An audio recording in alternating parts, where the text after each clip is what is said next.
오늘의 해외 주요 뉴스를 최인옥 기자가 전해드립니다. 구티비 월드와이드입니다. 새해부터 캘리포니아가 기호용 대마초 판매를 합법화하면서 부작용을 우려하는 목소리가 높습니다. 여기에 콜로라도주 덴버에선 미국 최초로 대마초 제품을 자유롭게 소비할 수 있는 카페가 들어설 것으로 보여 논란입니다.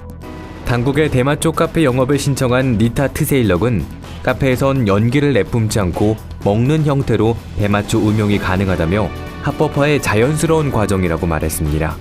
하지만 대마초 카페가 결국 무분별한 대마초 흡연을 부추기고 청소년 탈선과 범죄율 증가 같은 부작용을 낳을 것이란 우려가 제기되고 있습니다.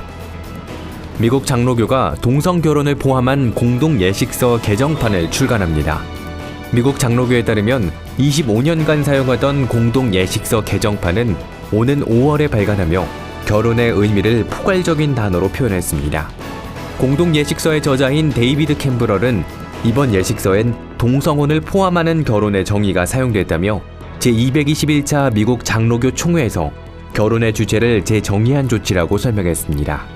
미국의 대형 교단 중 하나인 미국 장로교는 지난 2011년부터 친동성애 행보를 이어왔습니다. 교단은 동성애자도 안수를 받을 수 있도록 규칙을 개정했고 결혼의 정의도 새로 바꾼 바 있습니다. 시카고의 한 교회에서 총기 오발 사고로 15살 소년이 숨지는 안타까운 사건이 발생했습니다. 일리노이주 윌 카운티 크리스천 신앙센터에서 발생한 이번 총기 사고로 15살인 마이클 윌키가 총에 맞아 사망했습니다. 총을 발사한 17살 소년은 윌키와 함께 교회에서 잠을 자고 있던 중 누군가의 인기척을 듣고 두려워 무작정 소총을 들고 밖으로 뛰쳐나갔다며 바닥에 있는 전깃줄에 걸려 넘어져 손에 들고 있던 총이 발사됐다고 진술했습니다. 경찰은 사촌 관계로 우애가 돈독한 두 사람 사이에서 비극적인 사고가 발생한 것으로 보고 이 소년을 기소하지 않기로 했습니다. 그러나 교회에 괴한이 침입한 증거는 찾지 못했습니다. 영국의 주요 대형마트들이 18세 미만 청소년들에게 가정에서 사용하는 세제를 포함해 독성물질을 함유한 제품 일체를 판매하지 않기로 했습니다. 이 같은 합의는 영국 사회에서 독성물질을 분사하는 공격이 급증하는 가운데 나온 건데요. 경찰이 공개한 자료에 따르면 2016년 5월부터 2017년 4월까지 잉글랜드와 웨일스에서 발생한 독성물질 공격은 5년 전에 3배에 달하는 500건을 넘었습니다. 신원이 확인된 공격자들 가운데 20%는 18세 미만 청소년으로 파악됐습니다. 하지만 영국 내무부는 경찰에 파악되지 않은 사례들을 고려하면 영국에서 한 해 발생하는 독성물질 공격은 900건에 달하는 것으로 추정하고 있습니다.